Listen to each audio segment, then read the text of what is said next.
And I think that's important because I'm having lots of fun doing that.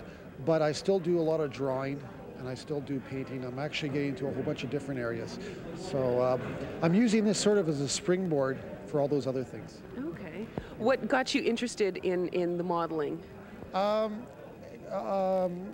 it actually started off as at a Star Trek open house. I had actually met this fellow that was talking to me about crazy ideas about sculpting and a whole bunch of stuff that anybody in Star Trek Winnipeg wouldn't even touch. And that sort of got the snowball rolling, and eventually got into this stuff. And also my love for movies. I mean, that's one of the main reasons I got into doing science fiction, all that. With movies, you see all this stuff, and it gets you excited about art. Okay. You know? So now, do you start from model kits, or do you do any sculpting at all, or what's that about? Well, right now, all these kits here are from kits. You've got really old kits from the 60s, the old classic Monster Aurora kits. A lot of new vinyl kits dealing with anything from Alien, Predator, Hellraiser, Dracula, Pumpkinhead. And from here, I've actually done some sculpting. I guess the big debate that I've had with a lot of artists is that, is this art or is this craft? And I think it's a little bit of both, you know. I can sort of see from their viewpoint that it's not original. But mind you, I'm not doing it really as original art. I'm doing it more to learn from that. You know, I've learned a lot about using acrylics and oil paints. And again, the ones I've been picking are very well sculpted, and I'm learning from that. How many, models have you done? Do you have any guess, an estimate?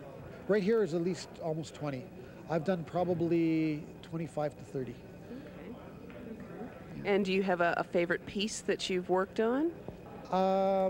It'd have to be between the Predator, and that's that kid right here still isn't finished. I've got some of the netting to finish off, and I want to do the necklace, and I maybe want to do a little bit more with the base and everything.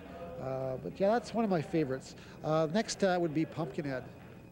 How long does it take you to do, I understand that different pieces have different details and so forth, but sort of a guesstimate, how long does it take you to do a piece before you finally decide that yes, it's finished?